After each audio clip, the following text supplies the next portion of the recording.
Hi, my name is Christina Herrin, and Government Relations Manager of Health Policy at the Heartland Institute. Today we have an exclusive interview with Leonard Robinson, writer from Consumers Research, today with us. Thank you so much for coming on to talk with me today. Thanks for having me. Yeah, I'm excited. I read your recent article about bans on menthol cigarettes. Can you give us a little bit of background on what menthol is and why states are looking to put bans on the products? Yeah, so menthol is a natural substance that's found in mints like peppermint, spearmint, and other like naturally grown mints and substances that kind of provides a cooling sensation on the throat. So it's made in cigarettes, to kind of not cause a lot of the throat burn or some of the other side effects that come with smoking. And part of the efforts to ban it is that people that were opposed to it being legal are arguing that it allows for people to start smoking cigarettes easier and quit them, make it harder to quit smoking as well. Okay, got it. And what states have already put bans on menthol cigarettes? And then looking further, do you think states are going to continue to put bans on cigarettes across the nation? Yeah, so the two states that have done it so far is Massachusetts and California. California just passed their menthol cigarette ban this past August. It will go into effect in January. So far, I have not heard of other states that are trying besides New York, which failed last year after some activists, particularly Al Sharpton and the National Action Network, kind of didn't come on board with the measure. So outside of those two, I have not heard of anymore. But I mean, once two states start, you kind of can expect the domino effect of some others trying soon. Right, we've got the laboratories of democracy. Right. Can you discuss a little bit about the FDA's role here, and is there potential federal legislation that might come from the state policy, do you think? Or, how are groups interacting with FDA and what is their role in all of this? Yeah, so the FDA had signaled their support for banning menthol in 2018 when they were taking up the issue of vaping, of making bans on vaping and vaping products and flavored products. And menthol was not among the flavors that were included. These two groups, along with the American Medical Association that I mentioned in my article, have filed a lawsuit against the FDA asking them to kind of follow through on steps that they had outlined in 2018, which to me kind of signals that the FDA doesn't really have an appetite to kind of handle this specific menthol ban, and that they want to kind of see the states kind of carry this out and wait for maybe 10, 15, 20 states to do it before they act and say, okay, let's actually, do this across the country so you don't have the black market issues of, Kansas has banned it, but Iowa hasn't. So someone would just go drive in Iowa and bring them over to Kansas and things like that. Right, and we've totally seen that, interstate commerce issue where one state bans something and then people just still get it from another state that hasn't.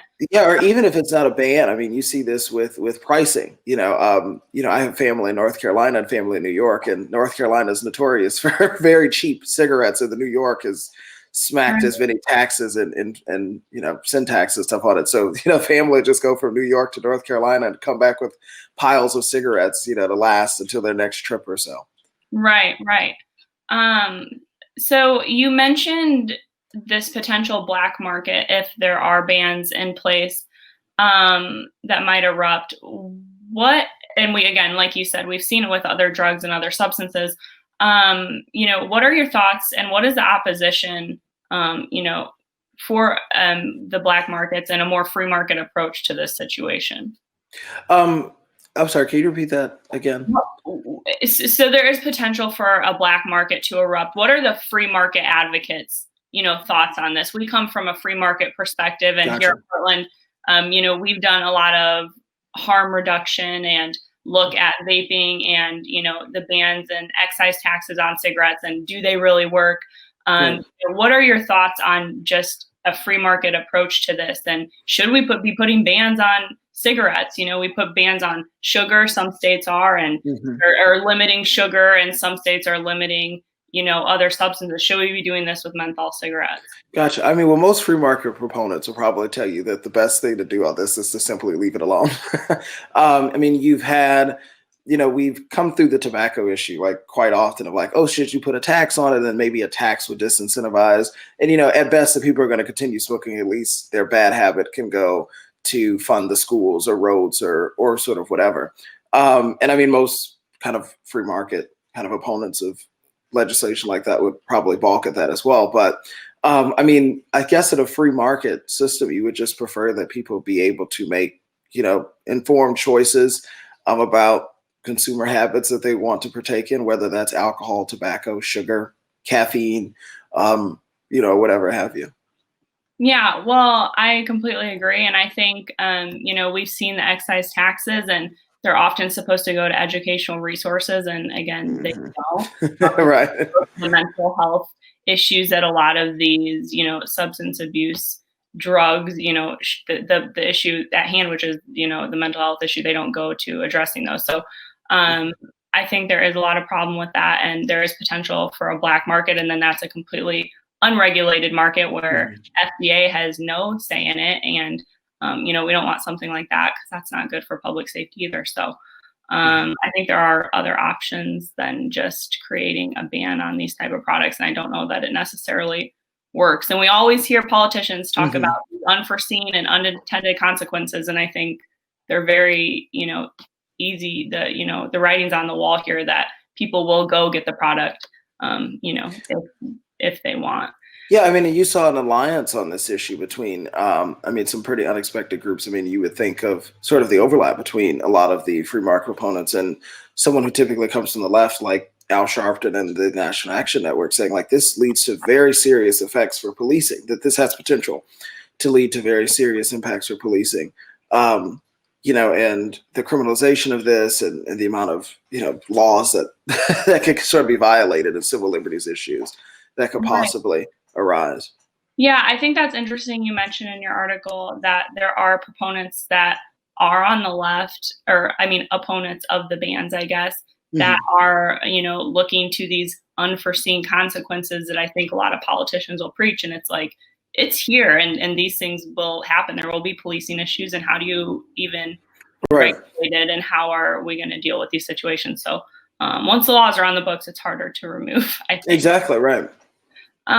So is there anything else you'd like to mention about this issue? I mean, this seems to be something we should be looking out for in 2021 in the States, and, having our listeners who want to keep their menthol cigarettes, y'all should be, vocal about this and, be aware that this could be potential in your state. Is there anything else that you would like to add to tell our listeners?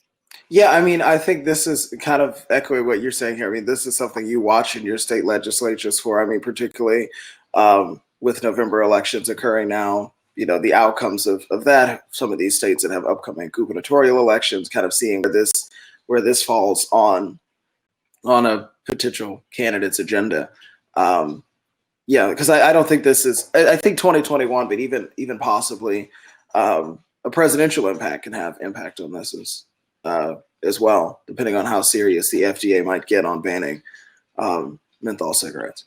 Yeah, well, thank you so much for your insight and talking to me today. And we'll make sure to link your article below so people can check that out as well. And thank you so much for talking to me. All right, thanks so much for having me. Thanks for watching this video. Please subscribe to our channel and consider donating to the Heartland Institute to support more vibrant free markets, greater individual liberties, and more videos like this one.